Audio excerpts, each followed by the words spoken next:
now. Count on 2, live and local in the Lowcountry. This is News 2 at 5. You take action now if you're at risk. If you've given mandatory evacuation orders, you should not try to tough it out. You should get out. With violent winds and soaking rains, officials are asking you to take the necessary precautions before Hurricane Dorian takes a turn toward north. We also have crews across the Tri-County area. We are gearing up for impacts from Hurricane Dorian, telling you what you need to know and monitoring the conditions. Good evening. Thank you for joining us tonight. I'm Brendan Clark. I'm Carolyn Murray. The latest model of Hurricane Dorian just released just a few minutes ago. Let's get straight to the Lowcountry's chief meteorologist, Rob Fowler, for the very latest on this track of this storm. Rob, what are you seeing right now?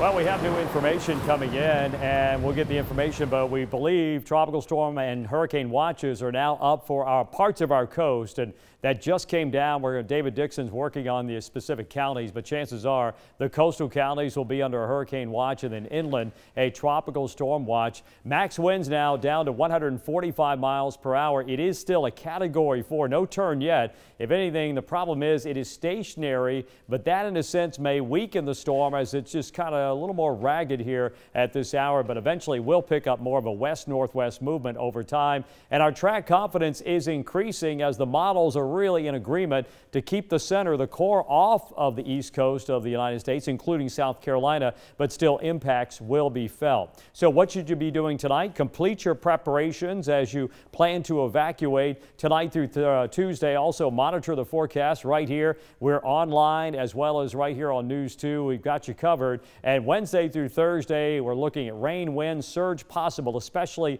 right now on Thursday. That would be the main impact day. So here is the center of the storm, and if you put your finger right in the middle, what you notice is not much movement on this storm today, but it has gotten a little more ragged. It's still a very formidable foe, no doubt about that, and it is raking. The outer rain bands are raking the east coast of Florida. So no movement currently in the 5 o'clock advisory. Max winds 145 miles an hour. The pressure is 940. So the pressure has come up. The winds have come down, but still very, very strong at this time. But you can see by the time we get to, let's say, 24 hours from now, the official forecast has it weakening to a Category 3, winds of 125, a little weaker as it's off the coast of Florida, Jacksonville, and then this big bend is what we've got to keep an eye on. First the northerly turn, and then the bend more to the north and northeast over time. So I'm going to zoom in. The closest approach could be during the day on Thursday to Charleston, maybe 50, 60 miles, the center offshore,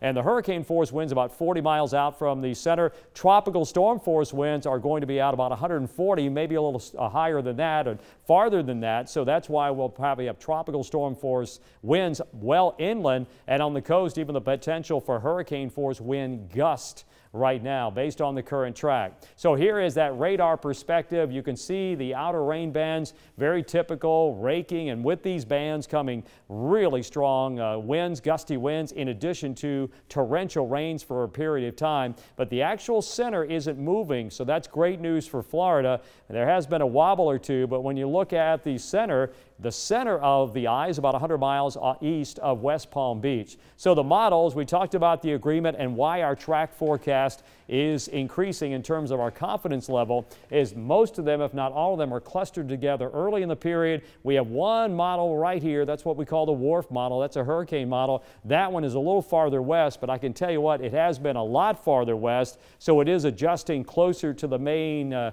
computer model envelope, if you will. So that's why the confidence level will continue to increase. So here's a look at the possibility, the probability of tropical storm force winds, and our probabilities are relatively high compared to other areas. In fact, along the coast, 84, 85%, Kiowa Island and Folly Beach, and even back inland, right now close to a 70% probability we'll see tropical storm force winds in Somerville as well as Moncks Corner. I'll tell you when those winds arrive, what we think will be the earliest arrival time, coming up in the full forecast in just a few minutes, and we'll fine-tune the watches, where they are, and who's under a tropical storm watch and a hurricane watch in just a few minutes. Guys, back to you.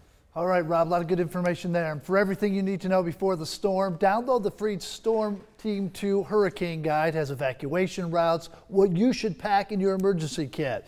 You can download it right here on our website, counton2.com. Click the Hurricane Central banner at the top of the screen.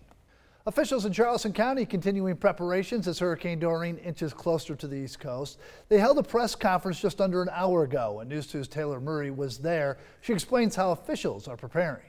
Representatives from the Tri-County, Charleston, Dorchester, and Berkeley County all gathered here today to let you know how they're preparing for Hurricane Dorian. And they say that your preparation should be underway as well. The emergency management directors from all the counties stress the importance of evacuating, urging the community to evacuate sooner rather than later while boots on the ground efforts are stationed along the highway to assist. If evacuation is not an option for you, Charleston County officials say they have 4 shelters currently open at Zucker Middle School, Stahl High School, and Military Magnet, and 1 pet-friendly shelter at 3765 Leeds Avenue. CARTA officials announced that they will be suspending their normal bus service as of 8 o'clock tonight until further notice. However, they're currently operating a hurricane evacuation shuttle until 7 o'clock tonight, and that shuttle will continue operating tomorrow from 8 a.m. until 7 o'clock to get people from select bus stop checkpoints to shelters. The circulator operates downtown. It serves 14 downtown stops. Look for the blue evacuation signs. That's where we will pick you up. If you don't know where to find those routes, and to go right to ridecarta.com, the Hurricane Evacuation Peninsula Circulator map is on there. Just a note, that's the peninsula. Charleston County actually coordinates the emergency pickups off of the peninsula, and a list of all of those evacuation stops is available at the Charleston County Hurricane Preparedness Guide. We have all the information you need about shelters and evacuation routes and even preparing for Hurricane Dorian on our website, counton2.com. I'm at the Emergency Operations Center in Charleston County. Taylor Murray, Count on 2. The city of Charleston also taking precautions ahead of this storm. Right now, their Emergency Operations Center is operating at OPCON 1, meaning the response is fully activated. Let's go now to News 2's Sophia Arizosa, who heard from several city leaders today. Sophia, what did they say?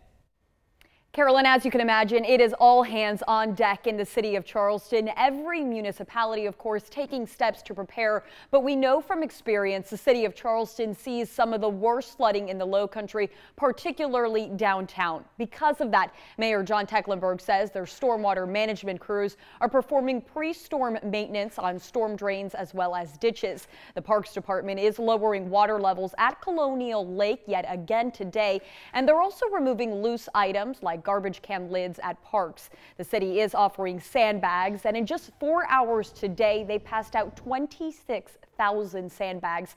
Mayor John Tecklenburg says it's crucial to take flooding concerns seriously.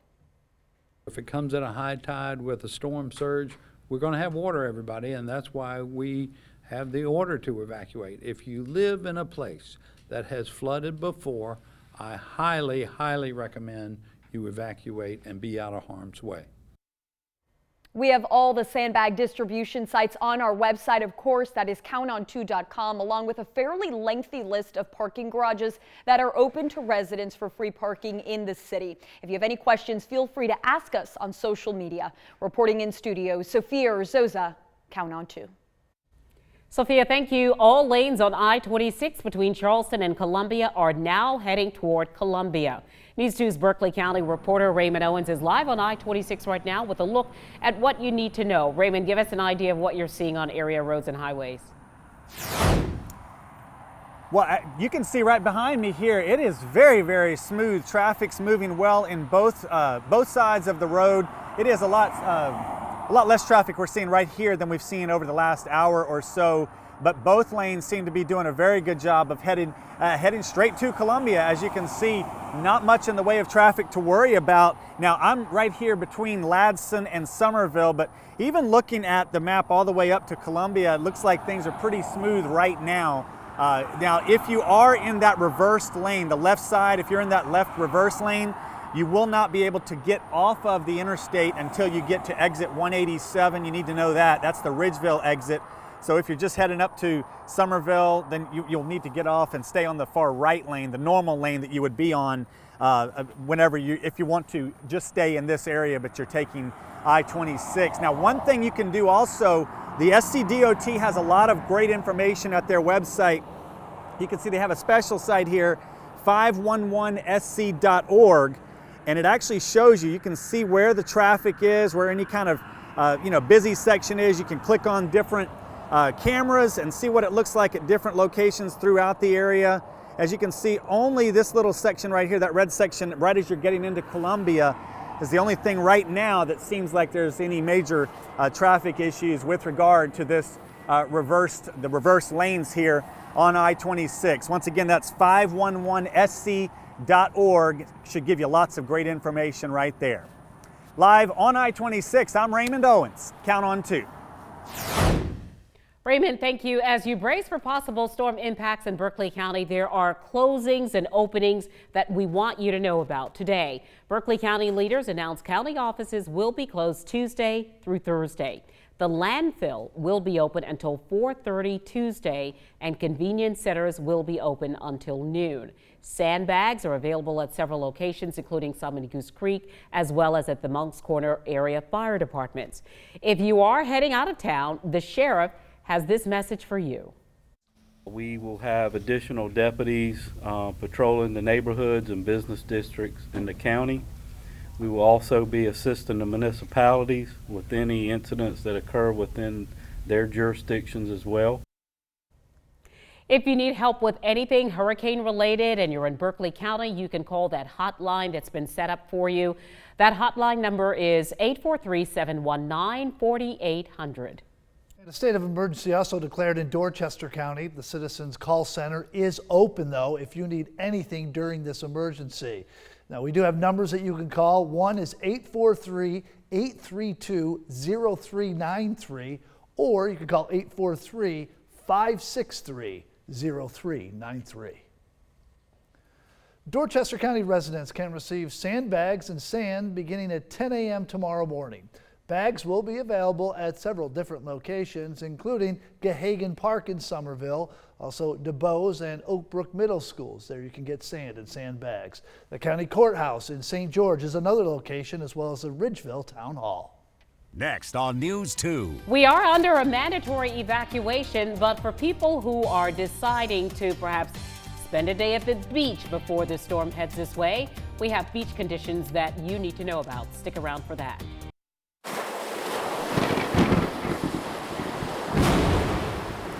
Starting tomorrow, you will not be able to get to some beaches. Folly Beach Public Safety Department will restrict access to the island. That begins at 4 o'clock tomorrow. A checkpoint will be set up immediately after Bowens Island Road. To get out to the beach, you will need one identification like a license and utility bill with your address on it. We've got the necessary paperwork required to access Folly online right now. Our website, once again, is counton2.com. Well, the cow is officially down. The iconic Coburg cow removed from her post in West Ashley. This was the scene early this morning. Crews removing the cow in preparation of the impacts of Hurricane Dorian. A lot of people use the removal of the Coburg cow as a sign that a hurricane is approaching here in the Lowcountry, and we're going to find out from the Chief Meteorologist, Rob Fowler, if that is in fact the case. We got new numbers just at 5 o'clock. A lot of things going on right now, Rob. Yeah, a lot of watches just all came down at the same time. Kind of break it down for you. Basically, hurricane watches, tropical storm watches, surge watches are in effect for our area. Inland, you would be under a tropical storm watch. Along the coast, a hurricane watch. As we've been talking about, there's a real potential for hurricane force wind gusts, especially along the beaches. So there it is. There's a satellite presentation on Hurricane Dorian, and it hasn't moved very much today. It's been really raking the same area right over the northwestern Bahamas. The Grand Bahama Islands have been basically right underneath the core of the storm here all day. So officially no movement, stationary. The winds are 145. The pressure is up. So when you look at the pressure coming up to 940, that's still a very low pressure, but compared to the 910, 911 it was yesterday when the winds were 185, that is certainly a welcome change there. Now here's the brand new projected track from the National Hurricane Center. Really hasn't changed that much. We still focus on the entire cone. What we notice is the cone is not as large once you get 4 and 5 days out, just because our confidence level is increasing even that far out into the distance. But I want to kind of zero in on one point, and that would be generally Thursday morning to Thursday evening. That would be the time that we believe it's going to make its closest approach, the center of the storm, to Charleston. maybe 50, 60 miles off the coast. We're still in that cone generally from Interstate 95 eastbound, so it could deviate off to the north and west, but it also could deviate out to the east, and that would be the best case scenario for everybody. Here are our computer models, what we're still waiting for that turn. That turn hasn't taken place yet, but we do believe it is going to happen, and when it does, it's going to move more northwest, north, and then northeast over time. And what you really notice, the models are very clustered together. If any landfall takes place based on the current forecast, it would be in extreme eastern North Carolina out towards the Outer Banks. We've kind of broken it down now. We're looking at the two main models that we use, the GFS, the American model, and the European model. And the GFS is in the blue, and that really mirrors this dark red line, which is the National Hurricane Center track. That would be that center line going through the cone. And then the European model is actually a little bit east, especially once you get off the South Carolina coast. Encouraging, but we cannot let our guard down because we know that a hurricane is not just a point on a map. It is a large mass of rain and wind and a potentially storm surge. So the three scenarios that are still on the table at this time, number one would be the one that hugs the coast, moves close to South Carolina coast, and then kind of skirts. But because it would have the closest approach, that certainly hurricane conditions, significant surge would be in play there. Here is scenario number two. This one would be just a little farther east. That one matches up with what the Hurricane center line would be right now. Tropical storm force winds, rain, some surge with the potential even hurricane force wind gusts. And then scenario number three would be a lower impact because the storm would be farther out to sea. So here's our American model, the GFS model. We'll kind of show you through time where we think the storm is going to be by Wednesday morning. And the reason we think Wednesday, Thursday, especially Thursday, would be our impact days is because still the core would be down to our south on Wednesday morning, but we would be getting that onshore wind flow. So still you're pushing water and rain right into Charleston. Then we get to 7 o'clock in the morning when the storm would be generally east or southeast of us, still getting that onshore wind flow, a lot of rain and some wind along the coast through the day on Thursday. Then we jump up to Friday morning at breakfast time. The center is all the way up to our north and east, Outer Banks of North Carolina. We get a downsloping flow that actually comes down the mountains and warms the air by compression and dries out the air. So on Friday, it could be an absolutely beautiful day after seeing a very nasty day for us on a Thursday. Here's our European model. We're going to kind of show you that as well. This is 7 o'clock on Tuesday evening. You can see still off the coast of Florida, but it is moving, and that's the best news we can give you. Eventually, it is going to move, and then we move it through time. Here we are, 7 o'clock in the evening. We're getting that onshore wind flow to the north, but it's generally east and southeast of Jacksonville. Then by Thursday morning, the European model, like the GFS and the Hurricane center track, is keeping the storm offshore, but we're getting winds coming in around. Then by the time it hit the Thursday evening, that's probably when we'll see most of the higher winds and the heaviest rain, and then it moves offshore by Friday morning and out of our area by then. So the tropical storm force wind probabilities continue to increase now, and that's why tropical storm watches are up. As we zoom in, we'll show you those probabilities now along the coast, well into the 80 percentile, even back away from the coast where we have tropical storm watches. We're at 67% in Somerville, as well as Moncks Corner and King Street. And finally, I want to show you the hurricane force wind probabilities because, again, some of us are under a hurricane watch, and those probabilities have been climbing as well. And right along the coast now, generally we're in the 30 percentile. So here's the earliest likely arrival time of the tropical storm force winds, and generally Wednesday morning down to the south, but Wednesday evening through Thursday morning and Thursday evening would be our highest likelihood of seeing those tropical storm force winds. All right, here we go with the forecast then for the rest of tonight. Scattered showers and thunderstorms, temperatures in the mid-70s, as you can certainly see, so be wary of that. Then for tomorrow, it looks like temperatures will be in the upper 80s, and we've got those scattered showers and thunderstorms still, but temperatures will mid to upper 80s, and Wednesday and Thursday would be the main impact days for us, especially Thursday from Hurricane Dorian. And the next week, especially Friday and into the weekend, David Dixon, it's looking pretty good. So we've been looking at these watches, and you were able to plot those on the map here. Yeah, a couple. We do have hurricane watches, tropical storm watches, and storm surge watches. I wanted to highlight that because, as we well know, the deadliest part of a hurricane is water, storm surge, and inland flooding. So it's just coming in. We're going to break it down a lot more so, but storm surge watches as well as hurricane watches and tropical storm watches in effect for the Lowcountry. These are going to be upgraded into those warnings within 48 hours. But really, now's the time to really nail down your hurricane preparedness plan. In terms of impacts, like I said, storm surge, 4 to 7 feet of inundation above the ground in flood-prone areas is possible. And on top of that, flooding rain. Rob's going to talk a lot more about that. And he already talked a lot about the wind damage as well. And we're likely going to see beach erosion due to this storm surge as well as some isolated tornadoes as that Dorian makes it along the coast. We'll break down all of those impacts a little bit later on. You're watching News 2 at 5.